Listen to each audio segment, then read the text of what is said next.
Giunti a Canai, poco distanti da Lentiai, si passa tra le case del borgo prima di giungere all'incontro con la chiesa di Santa Giuliana. La posizione di questo piccolo edificio sacro è di assoluta bellezza. Dal suo erboso e curato sagrato si gode di uno dei più bei panorami su tutta la Val Belluna e sulle cime delle Dolomiti. In fondo alla valle, inoltre, lo sguardo si perde fra le argentee acque del fiume Piave che si protende verso la pianura. La bellezza del creato abbraccia la chiesa di Santa Giuliana. Il suo portale conserva ancora la data del 1724, in cui la chiesa venne ampliata e riorientata.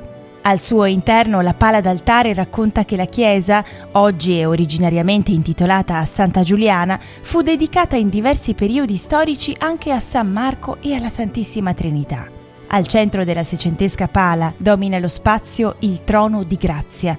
Dio Padre, seduto con le gambe appena divaricate, sostiene i bracci della croce di suo figlio Gesù e tra loro è posta la colomba dello Spirito Santo, ai lati a sostenere la croce San Marco e Santa Giuliana.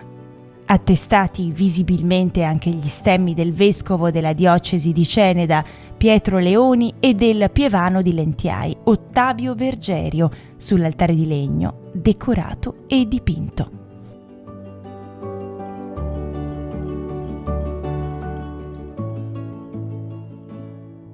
Stabie è un borgo che fa capolino in sella alle colline. Scelto da molti turisti fino ad alcuni anni fa, era dotato di ristoranti, alberghi e strutture per la ricezione. Ancora oggi si presenta elegante, con la sua monumentale chiesa dedicata a San Michele Arcangelo. Una chiesa che, infacciata in una lapide, riporta la data del 1874 per ricordare l'anno di benedizione. A sinistra svetta come a voler toccare il cielo il campanile più recente del 1939. All'interno si nota l'elegante ciborio in marmo e i riferimenti al santo cui è dedicata la chiesa. San Michele è rappresentato in abside mentre schiaccia il demonio, lotta energicamente contro il male, difendendo la fede e la chiesa. L'intercessione dei santi viene invocata anche attraverso due tele in navata che rappresentano l'una Sant'Antonio da Padova e l'altra i santi Vittore e Corona.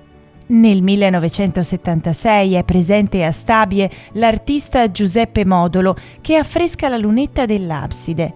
Modolo, nato nel 1913 a Mareno di Piave, dopo aver dimostrato il suo talento naturale, viene accompagnato nel suo percorso artistico da grandi personalità come Riccardo Granzotto, il futuro Fra Claudio e il pittore di Villa Luigi Cima, che lo incoraggiò a perseguire i suoi studi e i suoi interessi artistici. Modolo fu un artista versatile che seppe sperimentare la pittura, l'affresco, la scultura, l'incisione e il mosaico. Molto presente in diverse chiese della diocesi di Vittorio Veneto, ma non solo, lasciò opere di profonda spiritualità.